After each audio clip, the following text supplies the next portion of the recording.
Kumusta mga kanoysi? Welcome back sa ating YouTube channel, Filipino IC. So, ngayong araw, another update naman tayo about politika ng ating bansa. So, about naman ito kay Senator Bato na matapang lang sa umpisa pero tago na ngayon. So, yan yung panoorin natin sa video ito is mula kay Viral Broadcast PH.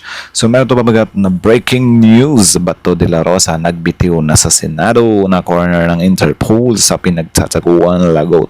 So yan yung panonorin natin ngayon, men. Bibigyan natin doon ng reaction and then kaya na din bahalang umusga. So bago natin simulan, Viral Broadcast PH, supportahan niyo yan. Tapos syempre courtesy na rin Attorney Enzo at saka sa Senate of the Philippines. So again, bago natin simulan, Viral Broadcast PH, supportahan niyo yan. Tapos syempre kung trip nyo na mga ganitong reaction video may kasama kayo manood, huwag niyo na rin kalimutan supportahan yung YouTube channel natin, Filipino IC. So like, comment, share, subscribe. So again, ang pamagat ng video ito, breaking news, Bato de la Rosa nagbitiw sa Senado na corner ng Interpol sa pinagtaguan lagot. So kaya nang balang umusga, Viral Broadcast PH, Filipino IC, like, comment, share, subscribe. Stop. Mga ka-viral and welcome back again to this YouTube channel. Latest update na naman tayo ngayon. Sunod-sunod ang mga hearing ng Senado noong nakalipas na mga araw. At isa sa mahalagang tinalakay ay ang national budget ng 2026 lalo na at magtatapos na ang taong 2025. At kahapon din ay naglabas na ng pinal na desisyon ang ICC or International Criminal Court hinggil sa hinihinging temporary interim release ng kampo ni dating Pangulong Duterte sa ICC judges upang payagan itong pansamantalang i-release dahil sa kanyang physical na kalagayan. At hindi nga pinayagan ang interim release na hiningi nito na ikinalungkot ng mga taga-suporta ng dating Pangulo at ikinatuwa naman ng mga biktima ng war on drugs at AJK. Iniisa-isa ng...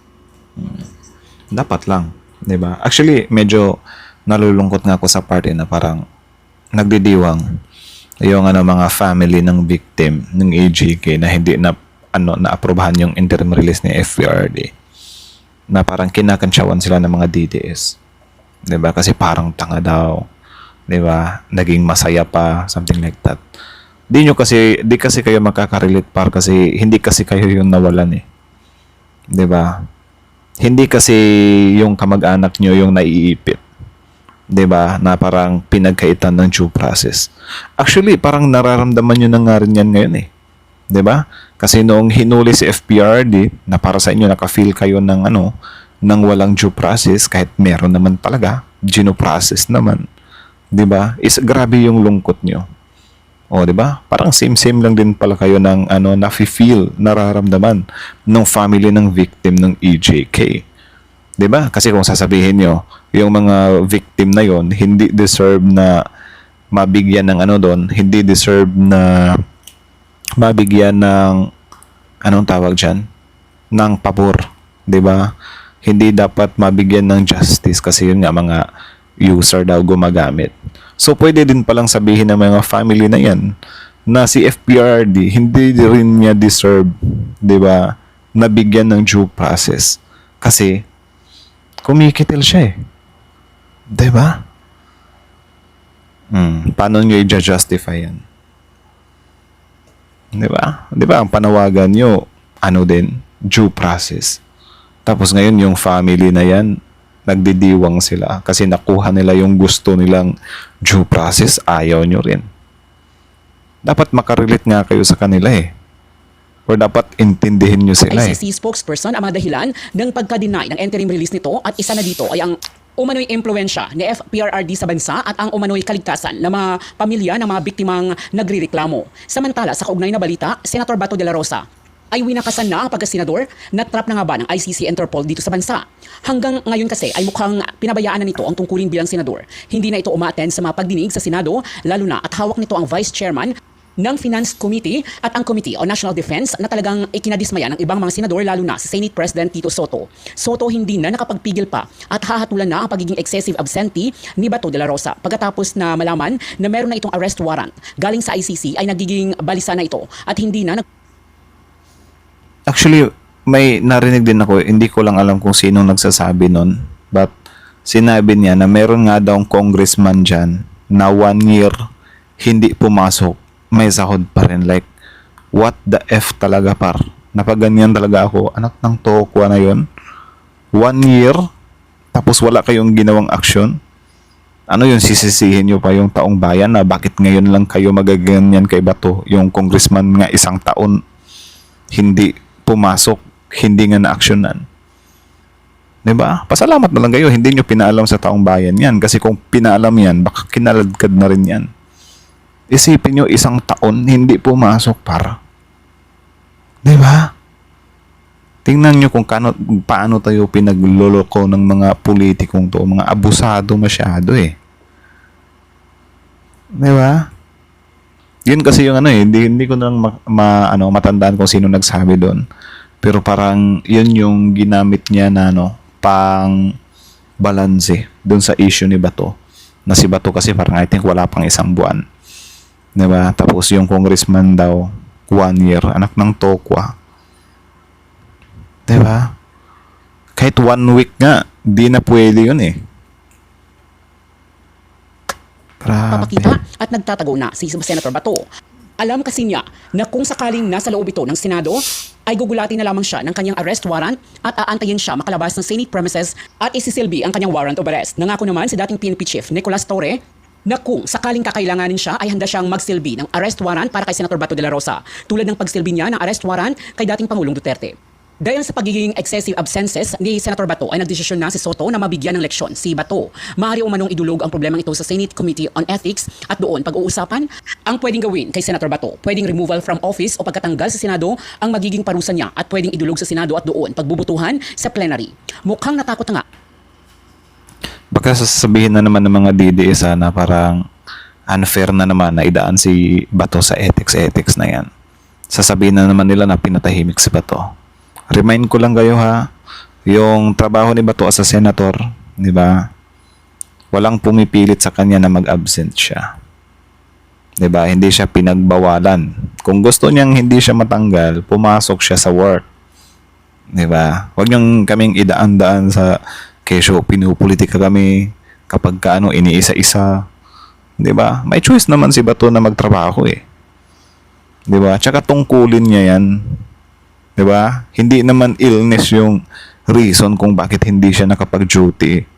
Hide and seek. Tago-taguan. Si Senator Bato na matulad kay FPRRD taliwas. Sinabi nito noon at hinamon pa si Trillanes na go ahead at handa siyang magpa-aresto sa ICC. Hindi din ito kinilala ang Interpol dahil aniya ay mayroong sariling law and justice system ang bansa at hindi na tayo sakop ng ICC mula pa noong 2019. Nasobrahan kasi kayo sa sa paghahamon. Tapos kapag maghahamon kayo and then naibigay na yung mga hamon ninyo, di ba? Bigla yung ginagamit yung word na pinopolitika. So, yung ICC na yan, hiningi ni Bato yan. Yung ICC na yan, hiningi ni FPRRD yan. Di ba? Pwede naman nilang i-deny na lang ng todo like 100%. Pero I think papasok pa rin yun kahit i-deny nila yun. Pero wag niyong hahamunin. Di ba? Hamon kayo ng hamon. Oh, si FPRRD, come on, ICC, di ba? Sipain ko pa kayo, something like that. FPRRD.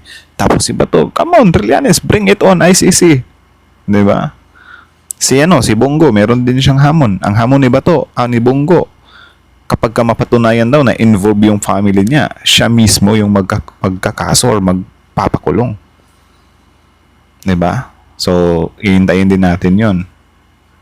Di ba? Huwag kayong masyadong hamon ng hamon. 'Di ba? Porket yan yung gusto ng mga supporters niyo. 'Di ba? Kasi kayo lang din mapapahamak eh. Yung mga supporters niyo, di naman kayo masasalba ng mga yan. Bunyog mga kababayan, magandang araw po sa inyong lahat. Welcome po sa isa na namang episode ng ating Tupe at Kwentuhan. At kwentuhan natin tong si Bato. Magandang araw. Galit na talaga si Senate President Soto. Galit kay Bato eh. Napiko na dito kay Bato, mga kabunyog mga kababayan. Actually, diniscuss ko ito nung isang araw. Sabi ko, hindi ba didisiplinahin ng Senado si Bato? Hahayaan na lang ba ng Senado na ganyan yung isang miyembro nila na tuloy-tuloy na nag-absent sa mga session ng Senado? Ang malala dito mga kabunyog mga kababayan, hindi man lang nagpapaalam, hindi man lang nagpapaabot kahit sa Senate President, kay Senate President Tito Soto, kahit sa mga kasamahan niya, halimbawa, sa nasa bahagi siya ng minority, o di dapat sasabihin niya si Alan Peter Cayetano, minority leader, kay paabot sa Senate President. Hindi muna ako makaka-attend kasi alam mo naman may problema ako. Wala eh. Wala. Ayaw din kasi nilang mapag-usapan. 'Di ba? Pinagtatakpan din kasi nila. Ayaw din kasi nilang malaman ng tao na yan na pala yung nangyayari. Pero syempre, alingasaw yan kasi meron kayong mga opposition eh.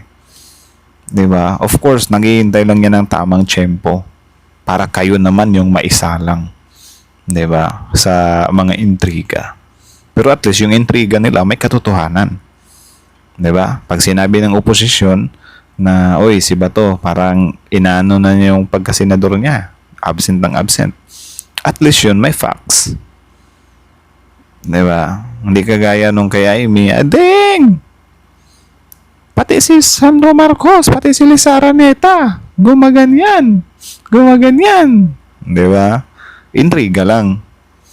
Ito, kapag malaman talaga natin, pag sinabi ng oposisyon or pag sinabi ng sino mang na hindi na pumapasok si Bato, hindi niya nagagampanan yung trabaho niya, Bato resign, merong basihan.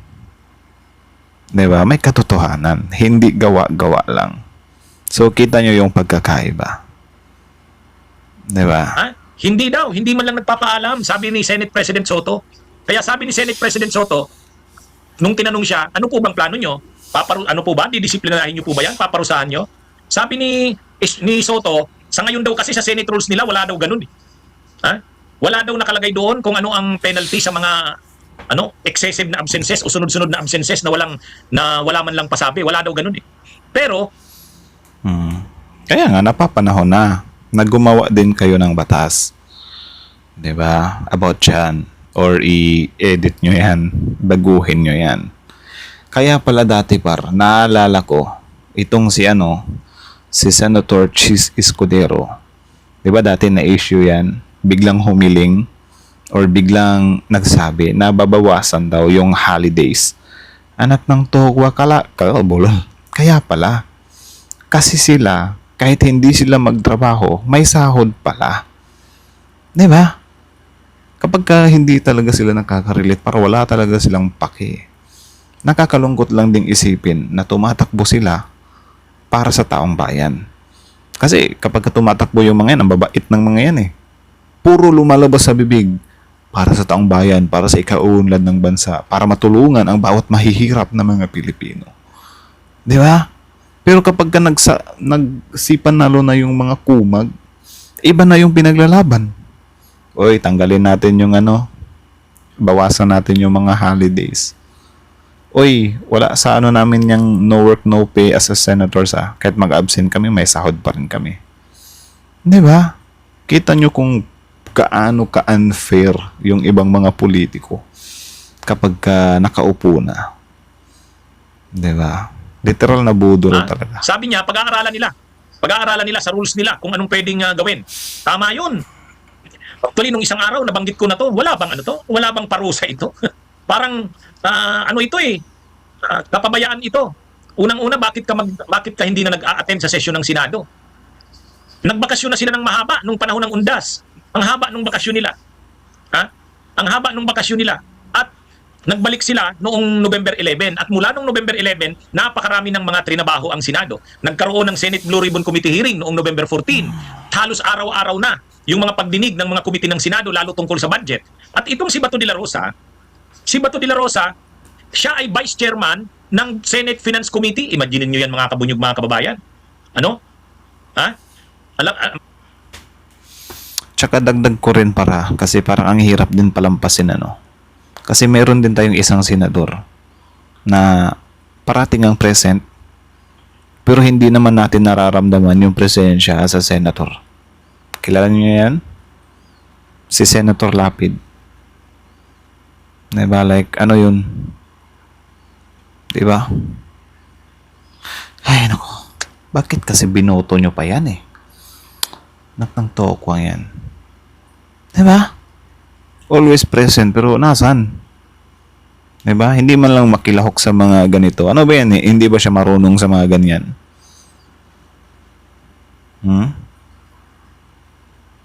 Kakainis Si Camille Villar din, di ko pa siya Mga nakikita. kabunyog, vice chairman siya. Kasi ang chairman ng Senate Finance Committee, si Win Gatchalian. O siya ang vice chairman. At sa panahon na pinagdideliberatean sa Senado ang budget, malaki ang trabaho ng chairman at vice chairman ng Senate Finance Committee. Kasi ang Senate Finance Committee, ang katapat niyan sa Kamara, yung House Appropriations Committee. Yung House Appropriations Committee chair. Ay ngayon, siya, vice chairman. Mabuti na lang, mabait si Gatchalian. Kumbaga, ang chairman si Gatchalian ng Senate Finance Committee, vice niya si Bato. Kaya nga sabi ni Senate President Soto, dapat sana hindi na lang siya kumuha ng ganyan kamaselan na trabaho. Vice Chairman ka ng Senate Finance Nako. Committee. Kumbaga, hindi mo na sana dapat pinilit yan, nakakunin yan kung ganyan. Ito pa ang malalang ginawa ni Yun Bato. lang. Noong isang araw, 26 yata yun ng November o 27, mga kabunyog, nakasalang yung budget ng Department of National Defense at saka ng PDEA. Ang sponsor ng budget na yon ay si Bato. So kaya dapat siya yung nagdidepensa ng budget na yon. Siya dapat. Kaya lang dahil nga wala doon si Bato, tinarga na muna ni Win Gatchalian. Kaya tinanong si Senate President Soto, ano pong masasabi niyo? Okay lang po ba yon na absent ang si Senator Bato? Sabi ni Senate President Soto, hindi okay yun. Hindi okay yun. Bakit magiging okay yun?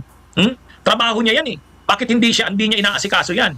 Dapat hindi niya na lang tinanggap yan Tama. o hindi niya na lang marami siyempre gustong mag-vice chairman sa Senate Finance Committee. Maraming gustong humawak. Di ba? Sobrang selan pa ng mga yan sa posisyon. Di ba? Kapag hindi mo ibigay sa kanila yung yung mga posisyon na gusto nila, magagalit pa yan. Babanatan ka pa na pinupolitikan nyo kami Tapos ng ganyan, di din pala magtatrabaho. ng Aray budget ng ko. DND at saka ng PIDEA. Sabi ni Soto, ay kung ganun pala, pabaya pala siya, dapat hindi niya na lang ginawa yan. Dapat hindi niya na kinuha yung mga committee na yan. O ang nangyari tuloy, nung isang araw, Tama. ang nag-defend ng DND budget at saka PIDEA, si Win Gatchalian. Pinagbigyan niya na lang kasi wala kaysa sa walang maaprubahan na budget ang Department of National Defense at ang PIDEA. Ang sponsor sana noon si Bato. Kaya siya sana ang magdi-defend noon sa Pero syempre, no comment yung mga DDS dyan Wala naman silang paki sa DND natin sa defense. Tapos yun nga sa PIDEA. deliberation ng Senado, kaya lang absent niya. Pero ito ang tama yon. Maganda naman na sinabi yan ni Senate President Soto na pag-aaralan na kung ano ang parusa. Kasi hindi pwedeng ganyan.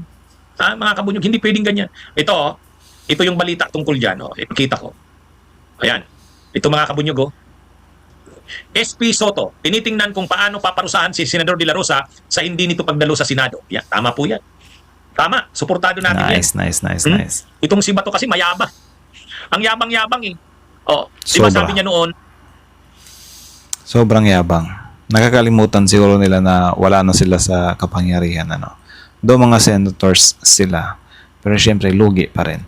So, yeah. Excited din ako sa part ni Bongo kung ano yung gagawin niya. Medyo chill pa kasi si Bongo ngayon But yeah, tingnan natin. hindi Coming siya soon na natatakot yan. yan sa mga INC na yan. Sabi niya noon kay Trillanes, bring it on! Bring it on! Di ba? Hindi niya raw tatakasan yan. Hindi daw siya naduduwag yan sa mga ICC na yan. Go ahead! Di ba? Kasi Sabi niya, malingan. sabi ni MC Jose, pwede ba yung parusa yung removal from... Pwede! Pwede, lalo na kung magpatuloy pa yan sa susunod na mga araw, wala man lang siyang pasabi kung ano ng plano niya. Pwede po yan. Kaya lang ipafile yan sa Ethics Committee. Kapag final yan sa Ethics Committee, at aaksyonan yan ng Ethics Committee, maghihiring ang Ethics Committee. Tapos ang Ethics Committee magre-recommend. Nako. Baka babanat na naman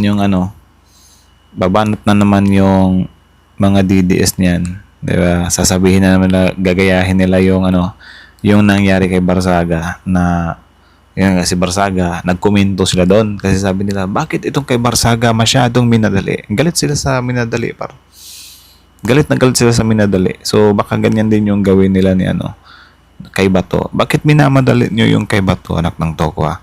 Kung tutuusin nga, hindi nga minadali yan Parang overdue na nga yan Kasi kailan pa? November pa. 'Di ba? Nung undas pa. 'Di ba? Doon pa lang siya nagsimulang umabsent. So sobrang haba na. Sobrang overdue na yan para aksyonan. 'Di ba? Tapos baka pabanatan niyo na naman or sasabihin niyo na naman, minadali yan Bilangin niyo na lang kung ilan yung absent ni Bato bago niyo sabihin minadali yung desisyon Kayo gigil niyo si Sa plenary. Kung ang recommendation ng plenary ay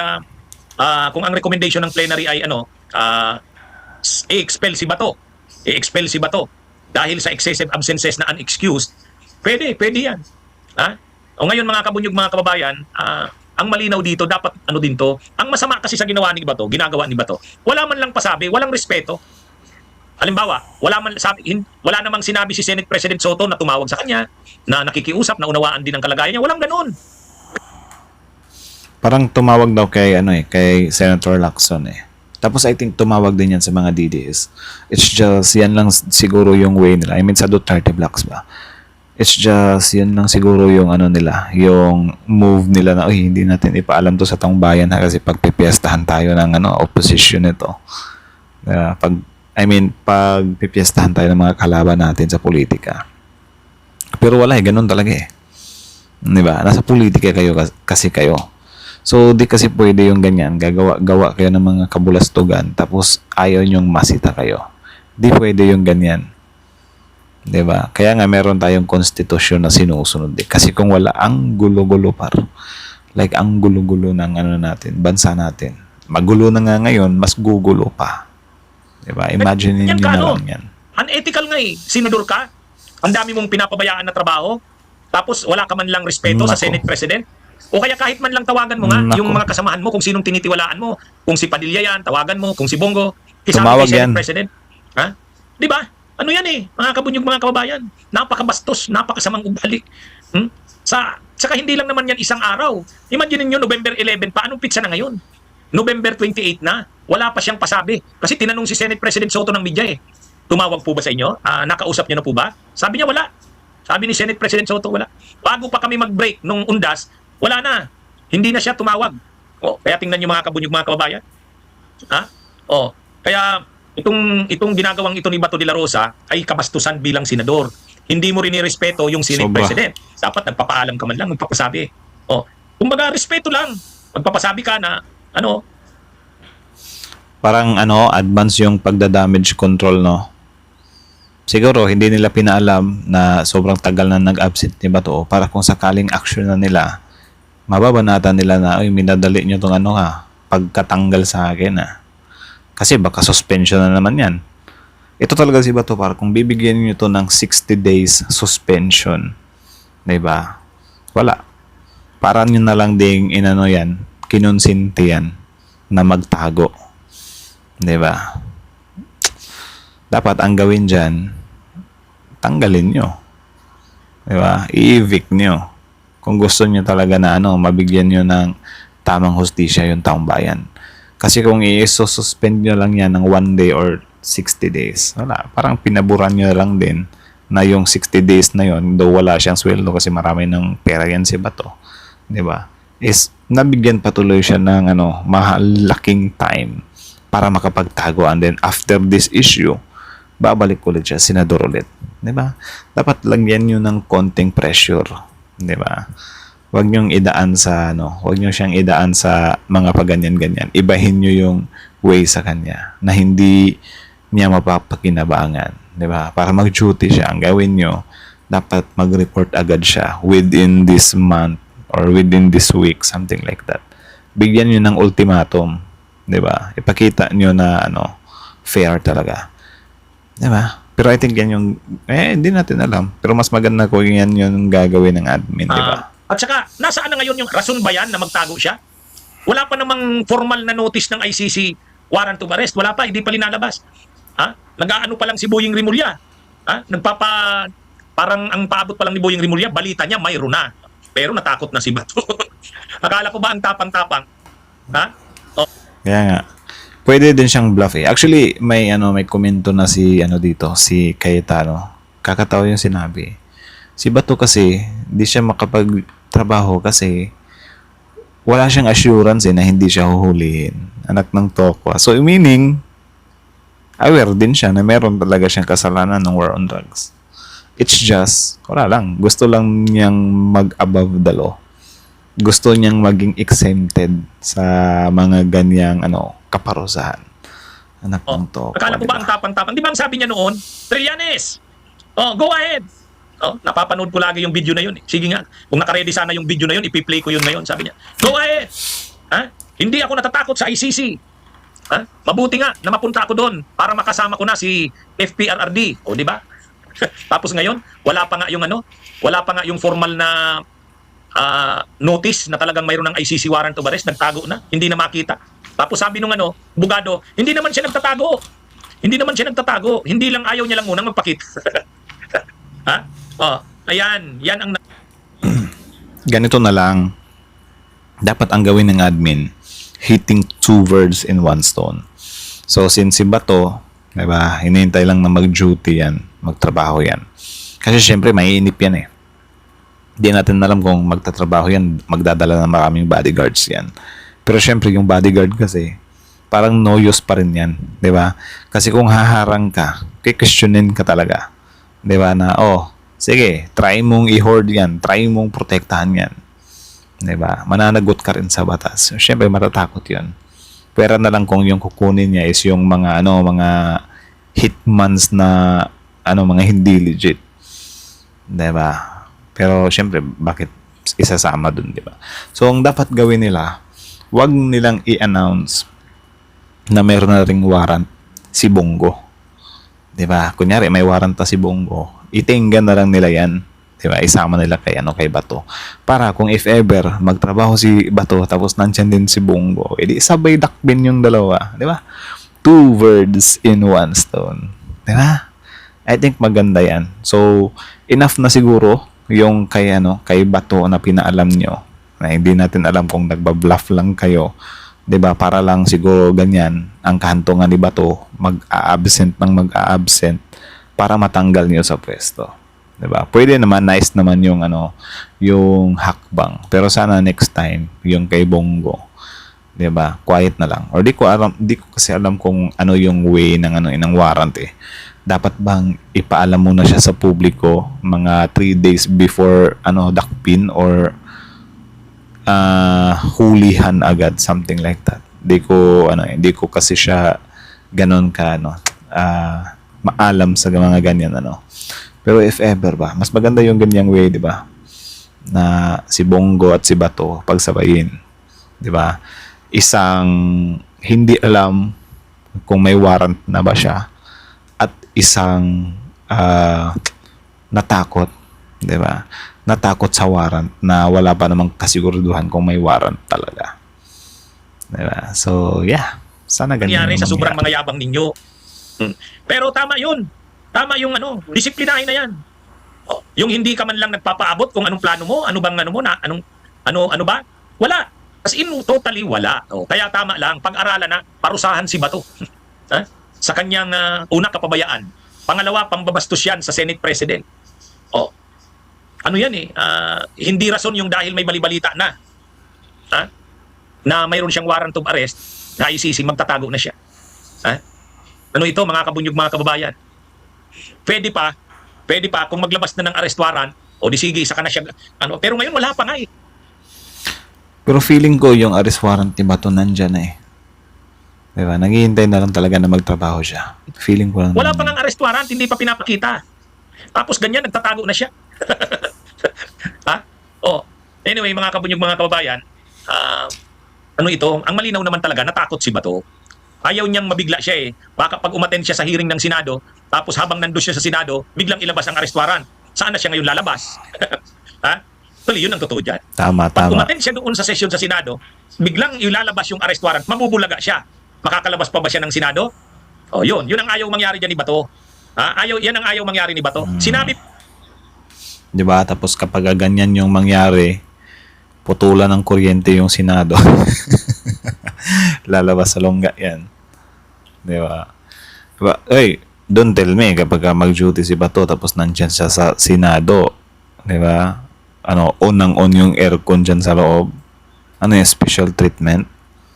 Diba? Kahit isa lang tao sa Senado, dapat on kasi nandyan si Bato na magsasayang na naman kayo ng pera ng taong bayan para itago yung yung isang kriminal, basta something like that, yung pinaghahanap ng batas, diba? pa naman, Yeah. si Senador Ping Lacson na rin ang nagsabi, halimbawang lumabas ang arrest warrant na nandun siya sa Senado. Halimbawa, nagsesesyon ang Senado, tapos lumabas ang arrest warrant. Anong mangyayari kay Bato? Wala. Doon na siya, magtatago siya sa loob. Arestuhin ba siya habang nasa loob ng Senado? Mukhang hindi. Kaya lang, sinabi rin naman ni Ping Lacson yan, hindi rin siya pwedeng magtagal sa loob ng Senado. Yung kustodya ng Senado sa kanya, yung sanctuary ng Senado, temporary lang yan. Hindi siya pwedeng magtagal doon. Bakit hindi siya pwedeng magtagal? Hindi magandang tingnan na ang senador ay magtatago doon sa loob ng Senado. Una, maaabala ang Senado. Tama. Kasi ang magiging ending dyan kung makapasok na si Bato sa Senado, pwedeng mangyari dyan hanggang 2028 siya. 'Di ba? Parang aasa pa siya na manalo si Bibi Sara. Eh, paano kung matalo? Diba? Like, mahaba-habang ano din yan, par. Yung Senate pala is para siyang ano, parang embassy. Parang embahada na parang di mo pwedeng galawin talaga kasi kapag ginalaw mo, malaking gulo talaga. Di ba? Senado. Pangalawa, hindi magandang tingnan na hindi sinusunod ng senador. Senador ka, ayaw mong sundin yung batas, yung rule of law. Oh, kaya sabi ni Ping Lacson, kukup-kupin ng Senate si Bato. Hindi siya ipapaaresto habang nandun. Pero hindi naman siya pwedeng magtago doon ng 1 buwan, 2 buwan, 3 buwan, hindi. Oh. Yan ang pagkakaiba ni Bato sa kanila Laila de Lima. Oh, si Laila de Lima, paglabas ng matkal ng balibalitang mayroon ng arrest warrant na lalabas sa kanya. Alam ni Laila yun. Pero hindi niya tinaguan. Hindi siya nagtago. Hindi siya nagtago si Laila de Lima. Nang lumabas yung arrest warrant laban sa kanya, nagpasabi lang siya, "Huwag niyo naman akong pasukin dito sa Senado. Ano ako, susurrender ako, bababa ako." Oh. At ang request ko lang, bigyan muna ako ng pagkakataon kumuha ng gamit ko sa bahay. Oh, malinaw 'yun. Ganun ang ginawa ni Laila de Lima. Di ba? Parang may may yagballs pa yung babae kaysa sa mga to. Di ba? Na which is kung totoosin, hindi naman ganyan ka karampant si de Lima nung ano pa lang siya na parang hamon siya ng hamon talaga, like ano talaga, like parang ewan ko rin wala akong masyadong background pala dyan, pero di ko ma-imagine, di ba, na parang si de Lima hamon ng hamon na come on, ipakulong nyo ko kung kaya nyo. Di ko alam kung meron bang ganyan si de Lima, no? Comment na lang din kayo sa baba. Pero coming from the former PNP chief, di ba, tapos hamon ka ng hamon, tapos kapag nandyan na yung hamon, magtatago ka, like what the heck, man? Di ba? What the heck talaga? Hindi na siya nagtago sa Senado. Bumaba na siya.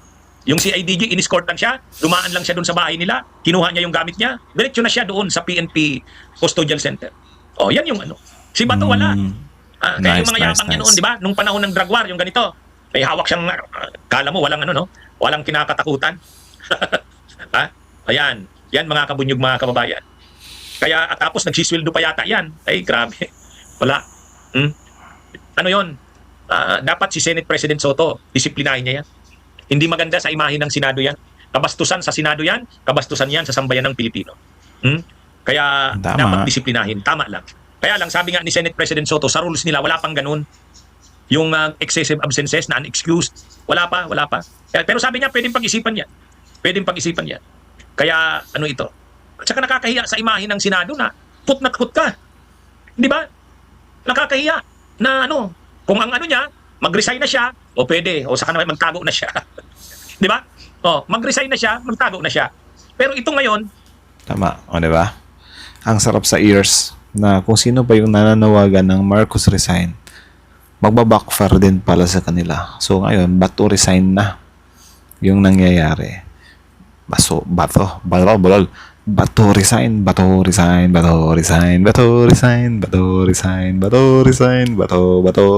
resign. Yan. Marcos resign pa more. Ang ending, Bato resign. So, ang next niyan, Bongo naman. So, Bongo resign. Ang next na naman, si Bibi Sara. Hindi, magre-resign silang lahat. na hindi siya nagre-resign, hindi rin siya nagpapaabot man lang sa Senado, Wait lang. Tapos, kapag darating pala yung araw na si Bato, si Bongo, at saka si Sara na yung ano, kunyari, nasa ICC na si Bato at si Bongo. Tapos si Sara is next na siya as dadalhin sa ICC. For sure, maraming senador, maraming mga congressman na, diba, babaliktad dyan. Siyempre, may mga kumag na mga balimbing dyan eh. Diba, mga sarili lang yung iniisip. Di nga natin alam, baka biglang public apology si Amy Marcos eh. Mahal kong kapatid na BBM, sana mapatawad mo pa ako. Inumpluwensyahan lang ako. Diba, baka magdadrama eh. Inutusan lang ako ni Bibi Sara. Diba? Baka magaganyan. So kayo ba pa, if ever darating yung araw na yan, tatanggapin nyo pa ba muli si Senator Amy or hindi na? Comment down below. Though, alam na natin kung ano yung sagot ng tatanong pa rin, di ba? Wala lang, gusto ko lang malaman sa comment section. tapos ngayon hindi mo makita, ang dami ng trabaho na hindi niya naaaksyonan. Naiinsulto na si Senate President Soto eh. Sabi niya hindi okay ang ginagawa niya na yan. Ang daming trabaho eh. Oh. Pero yun na nga, ang totoo talaga niyan, ayaw niyang pumunta ng Senado kasi pag nasa Senado siya, baka biglang ilabas yung arrest warrant. Yan. Ano yan? Ako, ganun ang ano diyan. Ganun ang paniwala ko diyan. Tingnan niyo si Duterte. Tingnan niyo si Duterte. Pag galing niya ng Hong Kong, pagbaba niya sa airport, hindi na siya nakalabas. Nakipagmatigasan pa. Nakipagmatigasan. Tama. So anyways, hanggang dito na lang muna. So kayo na masasabi nyo dito, comment down below. Tapos yung pag-usapan natin yan sa comment section. So again, ang video to is mula kay Viral Broadcast PH. Supportahan nyo yan. Original video in the description box below. Panoorin nyo rin. Subscribe nyo rin. Tapos syempre, courtesy din kay Attorney Enzo. Supportahan nyo rin yan. Tapos Senator the Philippines. So that's it. So again, i-like nyo rin yung channel natin. And then, subscribe nyo rin. So yeah. That's it from Viral Broadcast page, Attorney Enzo. So, malinaw na malinaw yon na itong si Bato nga is, unti-unti nang lumiliit yung mundo niya. Di ba? Which is, deserve niya din naman kasi dati siyang mayabang eh. Di ba? So, sana panindigan niya yung yabang niya para syempre, mabilib din yung mga DDS sa kanya, no? Ang problema kasi sa mga DDS tinitingnan lang nila yung una mong sasabihin. Then after that, kahit na hindi naman totoo yan, kahit na flop yung sasabihin na yan, kahit na sira-sira, sinto-sinto yung sasabihin na yan, is hindi na titingnan ng mga DDS yan sa dulo. Parang titingnan lang nila, uy, grabe si Bato talaga. Tinindigan niya talaga. 'Di ba? Na ganyan, hindi siya magpapatinag. 'Di ba? Uy, grabe si Bato, ang tapang niya talaga. Hinamon niya yung ICC. Yan yung tinitindigan nila. Pero kapag dadating na yung time na, yun nga, yung ICC nandyan na, tapos si Bato takbo ng takbo, hindi din nila kakantsawan yan. Hindi nila sisingilin yung unang pinangako ni Bato, di ba, na hindi siya magpapahuli, magpapabata sa ICC. Sa kanila lang, wala na, didma. Kasi for sure, nasasaktan niyo yung mga yan eh. Na parang walang isang salita yung mga pinagkatiwalaan nila. Diba? Pero syempre, consequences na lang yan. So, sana din siya, mapagtanto din, di ba, ng lahat. Mapagtanto din ng lahat na hindi nadadaan sa puro yabang. Di ba? Hindi nadadaan sa yung akala mo tama ka na. Di ba? Alam mo yung akala mo ikaw na yung tama kasi hinamon-hamon mo. 'Di ba? Yung gobyerno. Tapos kapag sisingilin ka, wala ka rin magagawa eh. Gagawin mo na lang, mapapaawa ka. Gagamitin yung word na pinopolitika ka. Something like that. So, in the end kasi, mababahag talaga yung buntot. So, dati, parang may statement si Kiko Barsaga na hindi, gagamitin ko yung platform ko, gagamitin ko yung position ko, hindi ako natatakot, hindi ako mapapatinag, manghang-mangha yung mga DDS. Tapos ngayon, binalaan siya na kung hindi mo i-delete yung mga post na yon, 'di ba? Mas lalala yung kaparusahan mo. Ayun, nag-delete ng mga post. Alam niyo yung ganyan na kung tutuusin, sila nga yung may maraming mga walang isang salita. 'Di ba? Palibhasa kasi itong mga DDS din, nabubusog sila sa mga pangako, di ba? Kahit wala nang singilan. Ang sa kanila lang, kunyari, Bato, Sir Bato, pangakuan mo kami nang bahala sa dulo niyan, di ba? Kung nagka-problema man sa pangako mo, kung pumalpak man yung pangako mo, kami na bahalang mag-adjust. Sasabihin na lang namin na wala tayong magagawa, di ba? Desisyon ni Bato yan. Wala tayong magagawa, ginigipit eh. Something like that. So, kayo na yung magpapaliwanag. Alam niyo yung si Bato, yung nangako, si Bato yung nagyabang na hindi siya natatakot sa ICC. Pero kapag dadating na yung point na natakot na siya sa ICC, kayo pa yung mag-a-adjust, di ba? Parang nakakainis yung part na yan. Kayo pa mag-a-adjust na, okay ba to, iintindihin ka namin. Kasi, same din yan sa nangyari kay Barsaga eh. Sobrang kino-comment siya ng mga DDS na, uy, grabe, ito yung gusto natin, Senador, tumitindig talaga. Walang paki kung kailan or gaano karami yung kalaban. Walang paki kung matanggal sa trabaho. Di ba? Hindi nagpapatinag sa mga threats. Tapos ang ending, wala. Sinabihan lang na magpa-delete ng mga posts. Nag-delete agad. takot siguro na hindi makatanggap ng sweldo, no? Anak ng tokwang yan. So, anyways, that's it. So, kayo na masasabi nyo dito, comment down below. Tapos yun, pag-usapan natin sa comment section. So, again, Viral Broadcast PH, Pilipinoy si Attorney. And so, like, comment, share, subscribe. Pilipinoy si Sel.